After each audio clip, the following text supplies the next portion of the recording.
Bonjour, donc dans cette vidéo je vais essayer de vous présenter un petit peu des exemples de trades puisque c'est ce qui m'a été demandé par un ami. Donc on va voir des exemples de trades que j'ai pu passer, ou en tout cas que j'aurais pu prendre. On va voir surtout pourquoi ça respecte la stratégie que je vous ai montré dans les précédentes vidéos. Et puis on va voir comment est-ce qu'on les gère, donc comment est-ce qu'on fait notre risk management, et comment on évite de perdre de l'argent au possible. Ok, donc je vais chercher des contextes qui s'y prêtent, et dès que je le trouve, dès que j'en trouve, je remettrai la vidéo. Allez, on attaque par ça. Donc là on est sur le Bitcoin Cash face au dollar. On est en 4 heures, et donc on a cette phase là, ok. Et donc on arrive ici. Qu'est-ce qu'on se passe? Donc là on voit bien. On avait une tendance baissière ici, hein. Une forme de tendance baissière, on voit bien la phase de range. Ici on a la courte phase d'accumulation.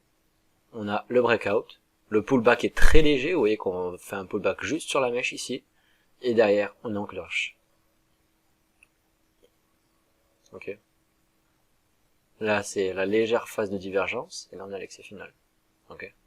Donc, qu'est-ce qui se passe? N'oubliez pas, on ne passe jamais d'une tendance baissière à une tendance haussière. On est obligé de passer par un range. Donc vous, je vous ai recommandé, vous débutants, de trader les ranges. Alors soit les ranges, ok. Donc c'est-à-dire, on a un schéma comme ça, on paye les bas et on paye les hauts, ok. Ou sinon, je vous ai aussi appris, sur les précédentes vidéos, de payer les overlaps de tendance. C'est-à-dire, on a notre phase de range, ici on a phase d'accumulation, on colle le top sans le breaker, on break, on fait notre overlap ou notre pullback, appelez ça comme vous voulez. Donc ça c'est la phase 1, ça c'est la phase 2, pullback, 3, overlap, peu importe. On a la phase de tendance, on a notre divergence, ok. Donc on fait des plus bas sur les cours et un plus haut sur les RSI, ok. Et on a notre excès final. Et pour ceux qui font de l'Elliott Wave et qui ou ceux qui connaissent un petit peu, qu'est-ce qu'on retrouve? 1, 2, 3, 4, 5. Alors pardon, on prend pas le compte en range, donc 1, 2, 3, 4, 5. On a bien nos 5 vagues, ok. Donc vous, je vous apprends soit à trader ça, les ranges, soit à trader ça. C'est-à-dire à se placer au niveau des pullbacks ici, ok, au niveau des overlaps. Donc là, on est dans quel contexte? Ben, on voit bien notre tendance ici, et là notre phase de break, d'excès final, ok. Donc ce qu'on veut, nous, c'est pas attraper ce point-là, qui n'est pas facile à attraper, interdit aux débutants. Nous, ce qu'on veut, c'est choper le troisième point bas du range. Ok. Donc comment est-ce qu'on sait que comment est-ce qu'on repère lorsque on est dans notre range? Bah, tout simplement, on commence à péter des résistances. On voit ici, regardez. On descend. Est-ce qu'on pète une résistance? Bah non, la résistance elle est ici. On la pète pas. Ici, est-ce qu'on la pète? Non, la résistance elle est ici. On la pète pas. Ici, elle est ici, notre résistance. On voit qu'on la pète pas. Par contre là, regardez. On commence à revenir, hop hop hop, on pète toujours rien, hop. Ouais, on commence à breaker. Je vais zoomer un petit peu. On commence à breaker ici. On a cassé notre résistance qui est ici. Donc qu'est-ce qu'on fait? Ben on va voir jusqu'où va le range. Jusqu'à que ça commence à péter des supports. On continue à monter. Ah, ok, là ça commence à... on voit qu'on avait notre support ici, on commence à le détruire un petit peu. Ok. Bougie vendeuse avec du volume, on casse notre support qui est ici. N'oubliez pas, hein, les supports, c'est là où on laisse des traces de prix. C'est là où on passe du temps, où les prix passent du temps, d'accord? Donc ça c'est un support. Ça c'est un support. Ça c'est un support. Alors, support, j'entends support résistance, ça dépend si on est les cours actuels sont en dessous ou au-dessus de ces niveaux. Donc là on a potentiellement deux niveaux. On a notre point bas de range et notre point haut. Donc qu'est-ce qu'on fait? On a notre contexte, on l'a déterminé. On a nos zones de prix, la deuxième étape de la stratégie. Donc maintenant on attend. Soit les prix viennent ici, on a un signal, on rentre, soit on rentre pas. C'est simple. Les signaux, qu'est-ce qu'on veut? On va soit un signal RSI, c'est-à-dire potentiellement un RSI dont un des points va venir toucher soit la ligne des 20, soit la ligne des 25, puis rebondir, soit un TD9 ou un TD13. Ok, donc ces signaux-là. On attend.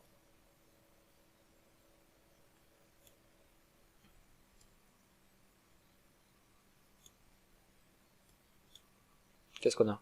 Rien. On a détruit notre range. Pourquoi vous n'avez pas perdu d'argent?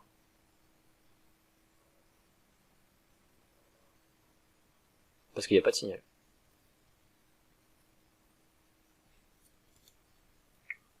Ok. Là, on voit qu'on a aucun TD13 ou TD9.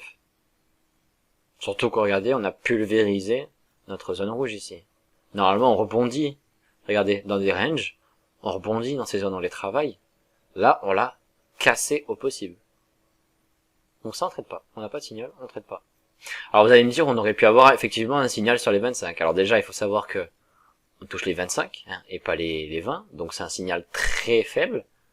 Et aussi, n'oublie pas que le RSI, c'est un signal qui est encore plus faible que le TD9. Qui est lui-même encore plus faible que le TD6, le TD13. Dans l'ordre des signaux les plus agressifs, c'est-à-dire là où les probabilités de rebond sont les plus importantes, on a le TD13. Ensuite, on a le TD9. Ensuite, on a un RSI qui touche les 20, qui rebondit sur les 20. Pardon. Et ensuite, on a un RSI qui rebondit sur le 25. Ok. Donc, on a un signal qui était le plus faible. Donc, à la rigueur, on pouvait rentrer avec un tout petit capital. Position, pardon. Ok. Voilà pourquoi sur ce trade-là, normalement, on pouvait pas le prendre. Ok. Voilà. Allez, on va passer à un deuxième trade. Allez, on reprend notre exercice. Donc, qu'est-ce qu'on a ici? On a une phase de range. On voit que c'est pas vraiment du range. Hein, parce que on passe tout notre temps à volatilité plate. Ah, on fait une ligne droite là. Donc ça c'est du range à plat. Voilà. Et qu'est-ce qu'on voit ici? On commence à venir tatiller les points bas. On passe du temps et on break. Ok. Pas de souci. On peut croire à un début de tendance baissière. Hein. On avait une phase de range. On break. Là, on fait un pullback.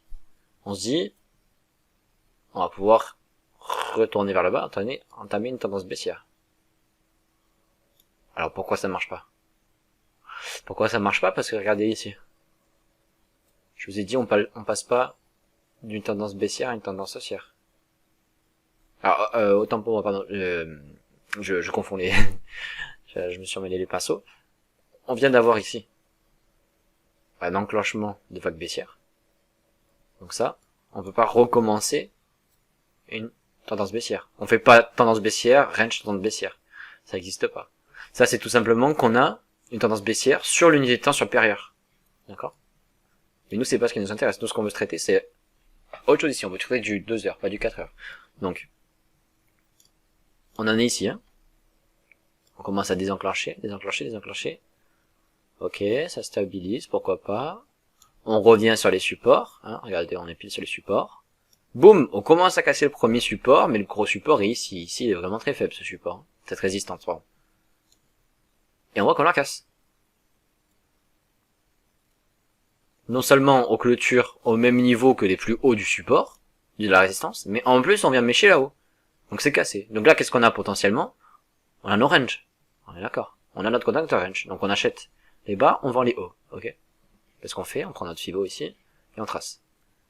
Attention, qu'est-ce que je vous ai dit? Lorsque les mèches sont aussi grosses que celle-là, on ne les prend pas. On essaye de prendre un intermédiaire. Parce que ça, c'est des excès. D'accord? Donc on va prendre cet intermédiaire-là, qui me semble pas trop mal. Et on va le mettre là-haut. Regardez ici, la mèche est plus petite que le corps. Ça va. Ici, le corps, il fait... la mèche est 10 fois plus grande que le corps. Ok. Donc on avance. Et nous, qu'est-ce qu'on va essayer? On va essayer de choper des signaux dans cette zone ici. On avance. Ici, on peut vendre. On peut vendre. Théoriquement, on a tout ce qu'il nous faut ici. Je dirais même qu'on a un TD13 sur un RSI qui vient de toucher les 20. Donc ici, on peut faire une vente. Où est-ce qu'on met notre stop? Alors, je sais pas si ça va fonctionner. Hein. On met notre stop ici. Alors, j'arrive pas sans se spoiler. Normalement, on met son stop ici. Un peu au-dessus de la mèche. Et notre TP est ici. Notre TP1 est ici, notre TP2 est ici. Ok, on prend 50% sur les deux niveaux. On voit bien que ça valide bien. Ici, normalement, on met notre stop en break-even. Impossible de perdre de l'argent. Hop, on vient toucher notre première hop de take profit. Et voilà.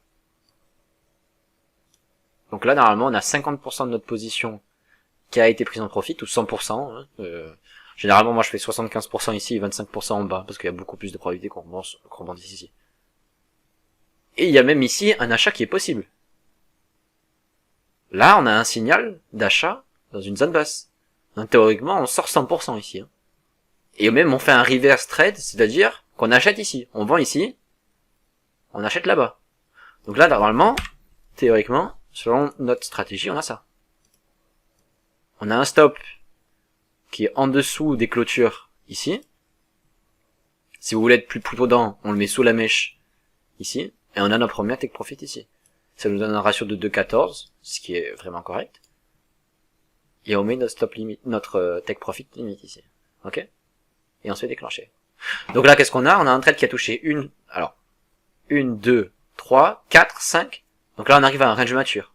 Donc là, ici, impossible d'acheter, non seulement parce qu'on n'a pas de signaux, mais aussi parce que notre range est mature, on a touché les bornes plus de 5 fois, on n'achète pas. Parce que les probabilités de breakout sont trop fortes. Ok.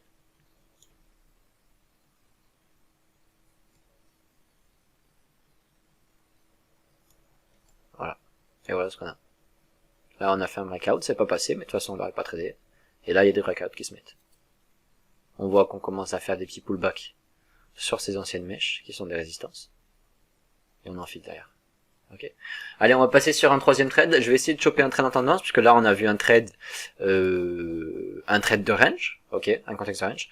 Qui marchait. On a, qui marchait, des trades de range qui marchaient. On a vu des trades de range qui marchaient pas. Ok. Et pourquoi on perdait pas d'argent? Et maintenant, on va voir des trades de tendance. C'est-à-dire, on va essayer de choper les pullbacks. Ok, les overlaps. Allez.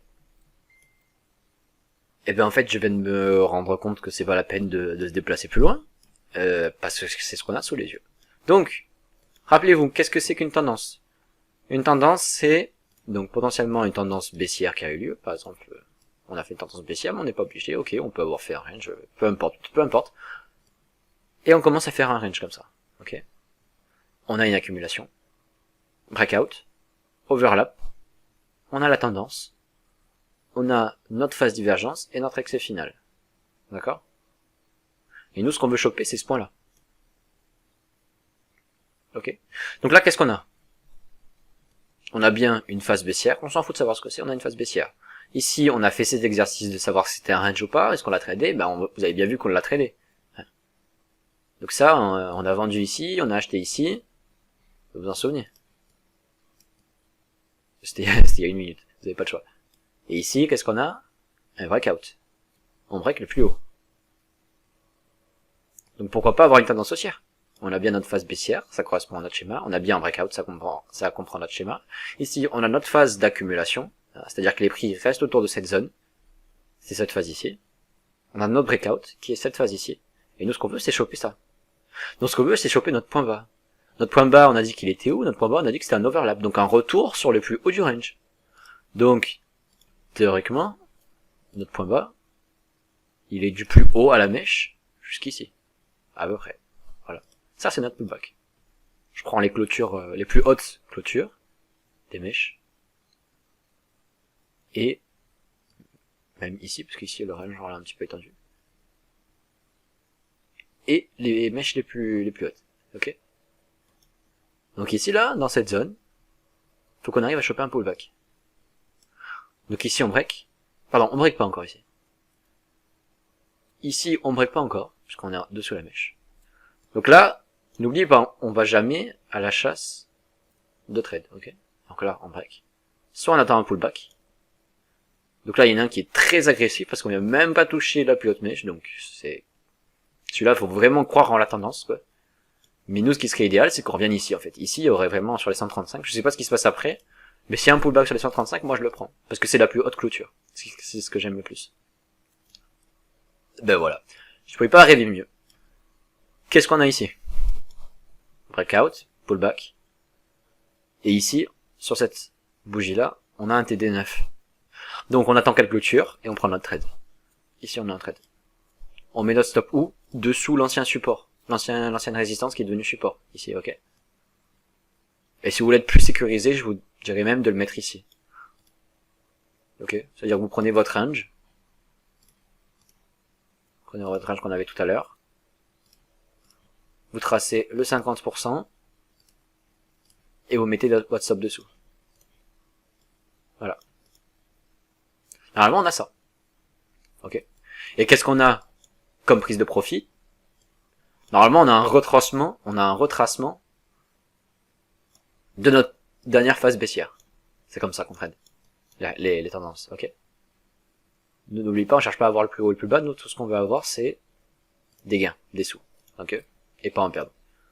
On prend notre Fibo et on va se dire, ok, bah disons qu'à 618, hein, qui est le Fibonacci le plus important, on va prendre notre profit. Évidemment, on va sécuriser avant. On va s'expliquer concernant le money management de ce trade. Donc on a un ratio de 3,50, ce qui est vraiment sympathique. Et qu'est-ce qu'on a? On voit qu'on réagit vraiment bien sur ces prix. Vous avez vu, hein? Vraiment bien sur ces prix. Et on a la tendance. Ici, on revient taquiner les résistances en espérant les breaker. Donc à ce trade-là, à ce point-là, on se met en break-even. Si les cours reviennent ici, on ne perd pas d'argent. Ok? Ici, on voit qu'on a un RSI qui tient bien la zone neutre, il tient bien les 45. Donc ça prouve qu'on n'est pas dans cette phase baissière là, dans cette zone qui sont favorisées pour les vendeurs. Ok, quand c'est ici, c'est que les prix, généralement quand les prix sont en dessous des 40, c'est qu'on aime bien aller toucher les 20 à 25. Ok. Et là, on voit que ça passe pas. Et là, on a même un break du RSI. Donc c'est super. Et là, on break, on a notre phase de tendance. Donc, moi, je vous conseille ici de prendre 50% de votre position. Et les 50%, on va essayer de les gérer avec notre phase qu'on connaît. Je vous ai appris, hein. Donc là, on a bien fait notre range ici. Accumulation ici. Breakout. Overlap. Phase de tendance. Donc là, on attend la phase divergente. Donc qu'est-ce qu'on a là? Est-ce que ça pourrait être notre phase divergente? Imaginons qu'on est là. Ben,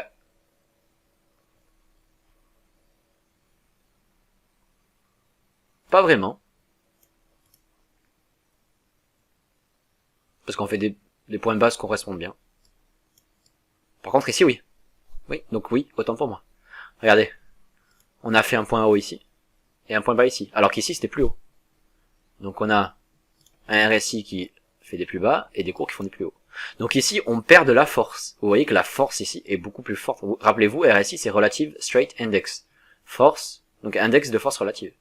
Donc les cours perdent de la force. Donc on a notre phase qui perd de la force, qui est la phase divergente, n'oubliez pas. Donc il nous reste l'excès final. Donc théoriquement, on est censé monter un petit peu plus haut, mais pas beaucoup. On est censé avoir un excès final. Et voilà. Ici, qu'est-ce qu'on a? On a une autre excès final, celui-là, qui a bien cassé la phase divergence. Et boum, grosse messe rouge, qui casse ce support-là. Je connais pas la suite, mais normalement ici c'est la fin de la tendance. Normalement on récupère nos profits ici. Donc rappelez-vous, on a sorti 50% ici parce que c'était notre plan, à cause du Fibonacci qui était ici. On attendait en espérant qu'il y ait un fameux to the moon pour ceux qui traitent les cryptos. On voit qu'ici on casse. Donc normalement, moi s'il y a ça, ici je ressors. Donc ce qui fait que j'ai un prix de profit de moyen ici en fait, parce qu'on a pris un profit ici, un profit ici. Donc ça fait un prix moyen ici. Ok. Donc je sais pas ce qui se passe après, mais il y a de fortes probabilités, je pense, qu'on reparte vers le nord. Vers le sud, pardon. Vers le bas. Et c'est bien ce qui se passe. Jusqu'à un certain niveau, évidemment. Voilà. Après, ça ne nous concerne plus. Ça ne nous concerne plus. Voilà. On a loupé toute cette phase-là. C'est pas grave. Rappelez-vous que nous, on tradait en 2 heures. Hein, notre trade, ça doit pas être un swing. On doit pas le laisser 100 ans. On l'a tradé dans notre tendance 2 heures. On a gagné, rappelez-vous, on avait un ratio de 3,5, il me semble. On a gagné 3,5 fois notre mise. C'est-à-dire qu'on peut faire ce trade, on peut faire un trade perdant 3 fois, on sera toujours en gain. On aura toujours gagné des sous. Parce qu'on a gagné 3 fois notre mise. C'est ça qui est magique. On peut faire 3 erreurs qu'on aura encore gagné des sous avec un trade. Donc voilà. Et ça, qu'est-ce que c'est en fait? Ben ça, c'est tout simplement une tendance de l'unité supérieure. C'est ça. Vous voyez? Voilà. Donc les amis, c'était la fin de ces exemples de trade. Je suis désolé, ça a duré 20 minutes, mais J'espère que ça vous aura appris quelque chose. Donc voilà, je vous souhaite une bonne journée, bon trade. N'hésitez pas si vous avez des questions dans les commentaires. Et puis, amusez-vous bien et gagnez de l'argent.